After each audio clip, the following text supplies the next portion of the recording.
everybody, and welcome back to another episode of Math with Mr. Emond. Today we're going to be continuing our unit on the application of set theory, and we're going to be doing so by exploring the relationships between sets today. So let's get started.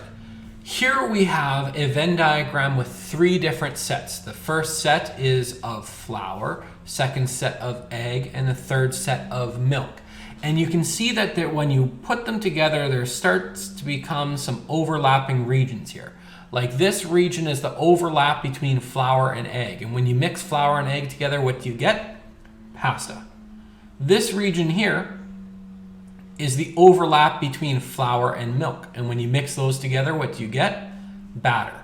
And then finally, the overlapping region between egg and milk, you get omelet. So this is similar to what we're going to be doing today.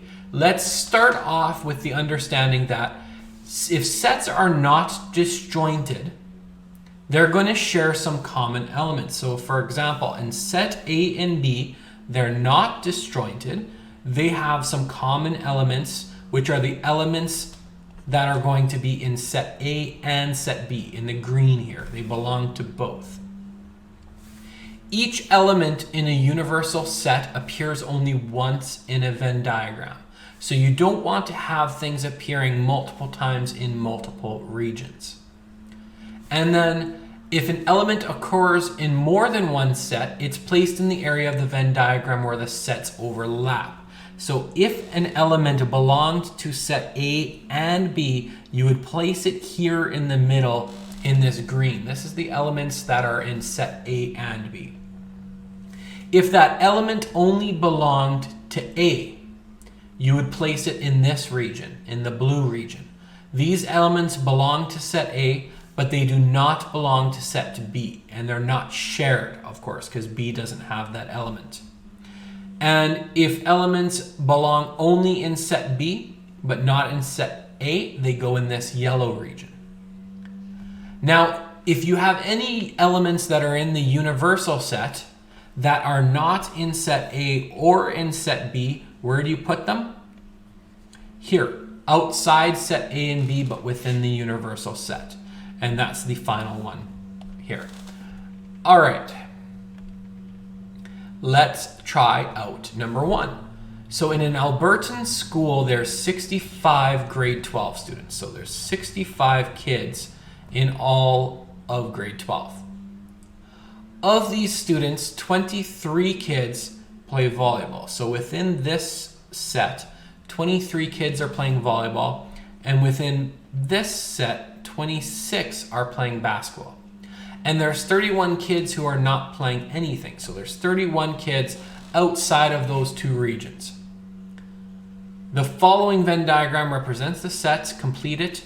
Okay, let's go ahead and start completing this Venn diagram. So we know that there's 65 kids in total. We also know that 31 kids aren't playing anything. So if we subtract 31 from 65, we'll find how many kids are playing something, and that's 34 kids are playing a sport. Okay? We don't know which sport, but they're playing a sport. Now, let's look at how many are playing volleyball. That's 23. But remember, some of these kids might be in this overlapping region here. So we don't know how many are also playing basketball.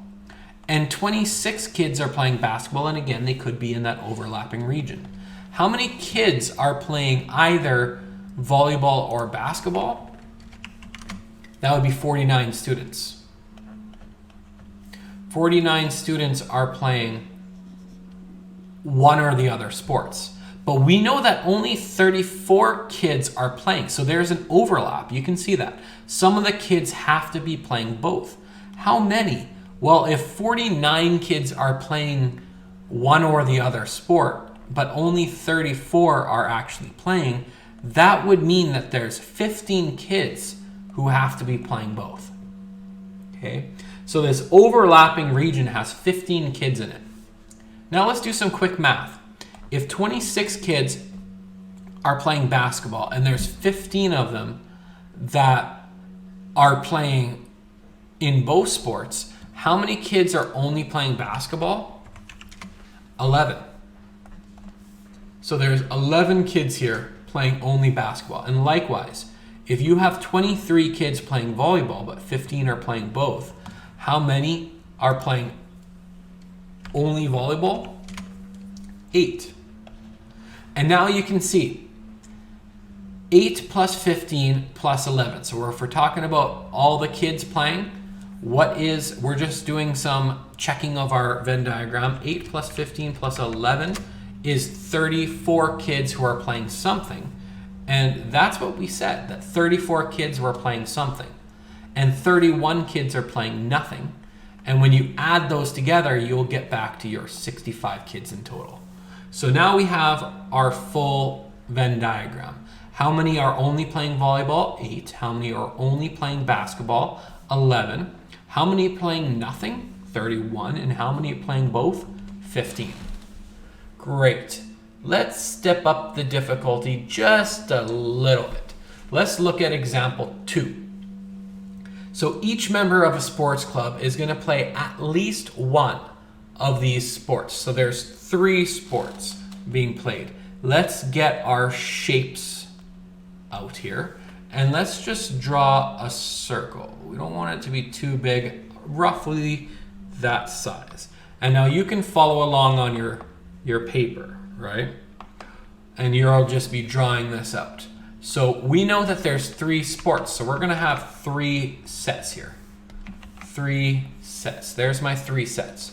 And we know that there's likely gonna be some overlap. I mean, we don't know for sure, but if you just take a second and look at this, we have people playing 2 sports, and then there's 4 people playing all 3 sports. So yeah, there's some overlap going on here. Okay, we don't know how big those circles, like we could, if do something like this, right? If there was most kids doing all 3, you could make your Venn diagram like that. We don't really know. Typically when I make Venn diagrams, I just assume that it's going to be, something similar to this shape, and I don't worry too much about proportions. Okay, let's start filling them in. So I'm just going to go into a black pen here, and I'm going to label this one S for soccer, R for rugby, and T for tennis. So I'm just looking up here at the names of my sets. And the following information is known. 43 members play tennis. Okay, so this circle, 43 people are going to be playing tennis. 11 people are going to be playing tennis or rugby. I'm going to change the color of my pen here. 11 people are playing tennis and rugby. So where is my tennis and rugby? So here's my circle for tennis, here's my circle for rugby. Tennis and rugby is going to be this region here, okay? So this overlap between the 2 circles, 11 people are going to be playing that. Let's change our pen color again. 7 people are going to play tennis and soccer. So tennis and soccer, that overlapping region is right there. And 7 people are going to be within that. Change our pen one more time. Maybe not yellow. Green. 6 people are going to play soccer and rugby. So soccer and rugby is this right here. And this is going to have how many? 6 people. Okay. 84 play rugby or tennis. So rugby or tennis. Actually, let's just do this for now. 84 people are going to play rugby or tennis. And 68 are going to play soccer or rugby. So again, we're just going to combine these and say 68 there. And 4 are going to play all 4 sports. So I'm fine doing this in blue again. 4 are going to play all 3 sports. That number is the first number that I actually know. So 4 people play all 3 sports.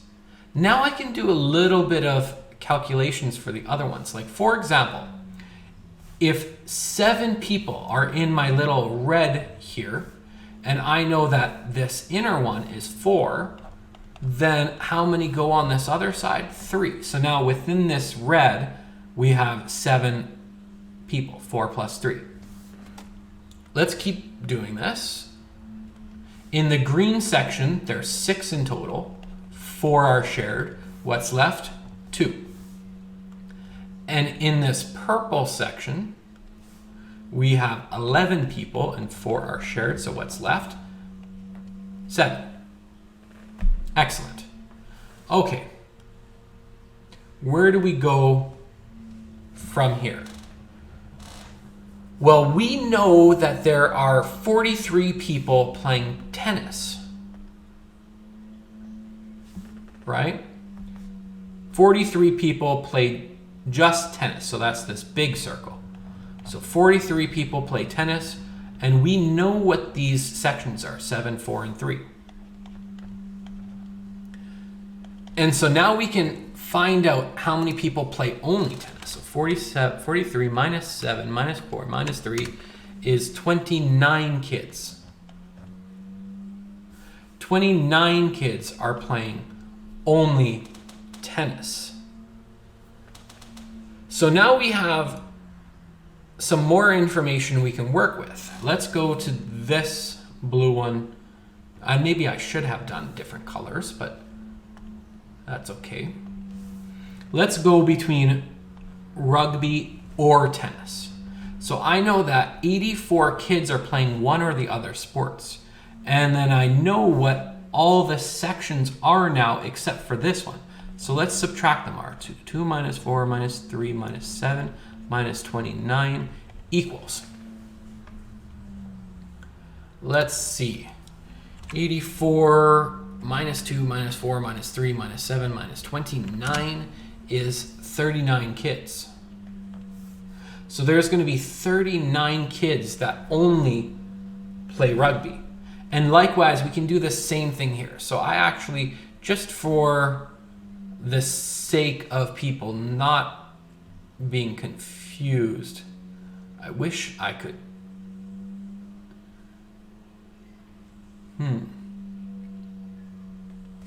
Let's just make this red. Okay. So between these two, there's 68 kids. So again, we're going to do 68 kids are playing rugby or soccer. And now we know there's 2, 4, 7, and 39 that are known. 2, 4, 7, and 39 are known. So now I have, and I'm missing a 3 there, sorry. 3, 4, 7, 2, and 39. Okay, now these are my known quantities. So every little piece of these two overall circles are known except for this one. So I can find what that is by doing those subtractions. Minus 2, minus 4, minus 7, minus 39, minus 3 is 13. So there's 13 kids in that one. Now, we can do some double checking, right? We can add these together. So 7 plus 3 is 10. This is plus 29 is 39 plus 4 is 43. Okay, so we have 43 here. 43 plus 39 plus 2 is 84. Okay. 2, 5, 9. This is 22 plus 7 is 29 plus 39 is 68. Okay, so all of our numbers are correct. I do suggest doing that. Make sure that after you've done these calculations, your Venn diagram actually does make sense, right? And all these numbers are working. So now how many members does the club actually have? This is an easy step. All you really do is add them all together.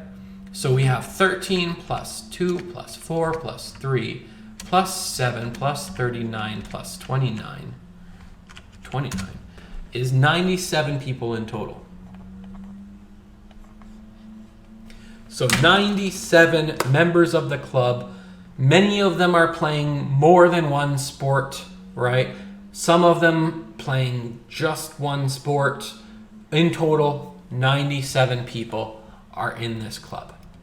Excellent. How about you guys give this one a shot? So I'm just going to put a screen shade here because I am going to work on this by myself as well, and we will meet back together in a couple seconds to go through the solution. Pause the video here and give it a shot. Hello everybody and welcome back. So I have the solution worked out for you, and as you can see there's a little bit of color coding going on. So I'm going to walk you through what I did. First, I read through the whole problem and I realized that I'm going to need 3 circles, and the sets are going to be math, chemistry, and physics. Then I noted that there's 130 grade 11 students, and that's my universal set, and I kind of put that there. So the universal set is 130.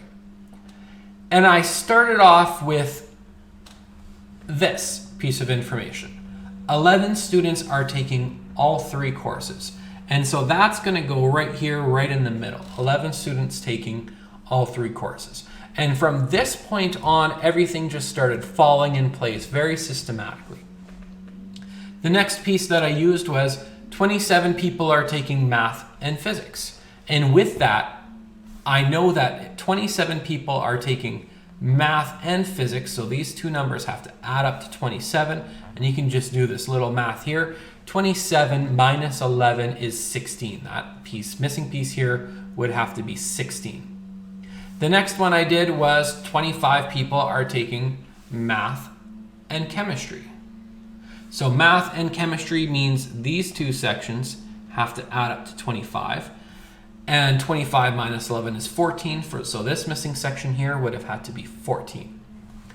20 people are taking chemistry and physics, so 20 minus 11 is 9, so that missing piece here was 9. 110 people are taking math or chemistry, and actually we're not going to do that first. I'm sorry, let's back up. We're going to go back here. Currently 82 students are taking math. So math is this whole circle, right? 82 kids are taking math. Well, if 82 kids are taking math and we subtract the sections we found earlier, we find that the people taking only math would have to be 41. Let's do the same for the others. 110 are taking math or chemistry. So 110 people are taking math or chemistry. So if we subtract all the numbers of math, which are these ones, and the amount that we know here is for chemistry and physics but not math, then we can start to fill in this larger circle, the one that's missing. And so when you subtract all of those, including that 9 there, you get 19 people left over taking just chemistry. And we do the same thing for chemistry and physics. So there's 87 people taking chemistry and physics. And then we subtract all the things we know, leaving just the piece that's empty, and it equals 18. And now we have completed our Venn diagram, and we know all the missing sections. But we're not quite done, are we? Because there was more to it. How many students are taking math or physics? So to find the amount of students taking math or physics, you're going to need to figure out how many are in this section and how many are in this section. And you're going to add them together. And I just erased a bunch of numbers. So we're just going to erase that. We're looking for those two sections. and you're going to add them together. So 41 plus 14 plus 11 plus 16 plus 9 plus 18. How many people are taking both? 109. And then how many students are in none of those three courses? So actually we know that there's 130 people, right? Grade 11 students. And now we know how many are taking all the different courses. So you literally just subtract all those people, and what you're left with is 2 people who've decided to take neither math, chemistry, or physics, which I don't know why. Those are the best courses you can take in high school. So sucks to be them. Actually, biology. We're missing biology. That's another amazing class that you want to make sure you take. Okay, let's try the next problem. So again, you are going to be working on this one. And when you have the solution, come back to check your answer. See you then. Hello everybody and welcome back. You will notice that I have upgraded during this problem. I figured out how to use a bunch of more colors. So this will be a little bit more color coded than last time, just to make it a little easier to follow along. And that'll be helpful for all my future videos too. So here's our Venn diagram, and we're gonna go through just like we did last time. Okay, each student plays one of the 3, violin, piano, or saxophone. So that's what I started with, just labeling my Venn diagrams that overlapped. It's known that 6 students play all 3 instruments. So 6 students go right here in the middle. 163 kids play piano, but I didn't really start with that because for now, that's not very helpful. I started with this, 36 people play piano and violin. And I know that 6 people play all 3 instruments, so that leaves 30 people that are going to be playing both the instruments, but not all 3. Then 13 people play piano and saxophone. So again, I use that to find 7 people are playing piano and saxophone, but not all 3. Then we have 11 people play saxophone and violin. So here's my 11 people. Discounting the amount playing all 3, we have 5 left over. Let's go back. 163 people play piano. Okay. Well, if 163 people play piano and we have 36 and 7 people already being taken up here, how many are left over? Well, 163 minus that is our 120 there. Now let's do the 208 play violin or piano. Well, if we know that 208 are playing one or the other, and we have 30 people and 120, 5, 6, and 7 as known quantities that are all highlighted here. If these are all known and we're looking at the overlap of these 2 circles, the only missing quantity is this 40. So when we subtract 208 minus all the things we know, we find 40, and now we have this entire circle. Okay, last piece of information, 98 are playing saxophone or violin. So again, if we start with our 98, and we're looking at saxophone and violin, and we subtract all the things that are in the violin circle, which is all this stuff, and the one being shared here between saxophone and piano, you're left with 10 left over. And there we go. Our Venn diagram is now complete. How many students are there at the camp? Well, you literally just add them all together. Now that we know each of the pieces of our Venn diagram, when you add them all together, you find 218 students in the camp. All right, let's do our final problem for the day. This is going to be your turn again, so pause the video and come back when you think you have the solution. See you soon. Okay, welcome back. So this is actually a really easy problem, and we're going to just do it very quickly here. So you have the following sets. that are overlapping.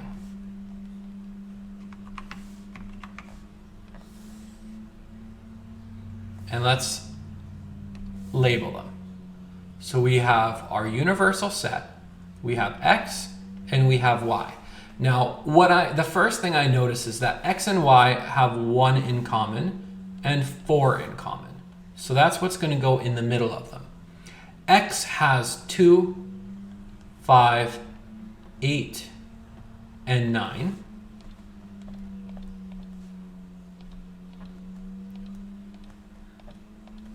Okay, so I'm just crossing out the things that are there. Y has 7, 10, and 12. 7, 10, and 12. And if you've noticed, we've canceled out all of the elements that are in U. So there's not going to be anything that just belongs to U that is not in X and Y. So let's determine the number of elements in set X. Well, there's 6 things in set X. What about in set X but not in set Y? Well, there's 2 things overlapping, so there's 4 things that are in X but not in Y. What about in set Y? There's 5 things. 5 things in set Y.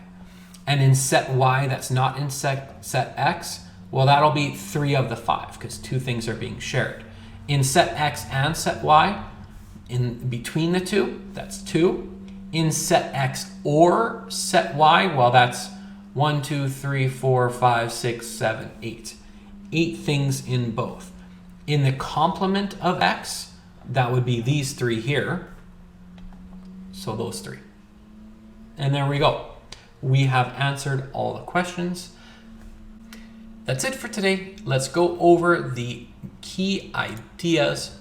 So our key ideas are that sets that are not disjointed, they have common elements. So looking at this Venn diagram here, these sets are not disjointed. There's some overlap, and they have common elements in the middle. Each area of a Venn diagram represents something different. So again, in this here, the overlapped region represents the elements that are in both sets A and B. This region on the side, this area on the side represents the elements that are in set A, but they're not in set B. This area on the right in blue represents the elements in set B that aren't in set A, and anything in this gray region, these are the elements that are in the universal set, but they're not in set A or B. Finally, when 2 non-disjoint sets are represented in a Venn diagram, you can count the elements in both sets by counting the elements in each region of the diagram just once. So if I want to know how many things are in the set A, if there's 7 things here and 2 things here, well, there's 9. If I want to know how many things are in set B, there's also 9. And if I want to know how many things are in set A and B, then it's 7 plus 2 plus 7. You do not count this middle region twice, even though it belongs to both sets. This would be 16 items, not 18. We need to know each element in the universal set appears only once in the Venn diagram. Don't write elements more than once in your Venn diagram. If an element occurs in more than one set, you put it in the middle where the sets overlap. And here's your practice. Practice 2, questions 1 to 5. Give them a shot. Your answer key is provided. Make sure you're doing work right, and see you next time. Bye-bye. Thanks for watching, everybody. You can like, follow, and subscribe to my social medias to get notifications as soon as new content is uploaded. In the top corner here, you will find the playlist that this video is in. Watch the unit from beginning to end, and over here, you will find the next video in this unit. Keep learning, everybody. Take care.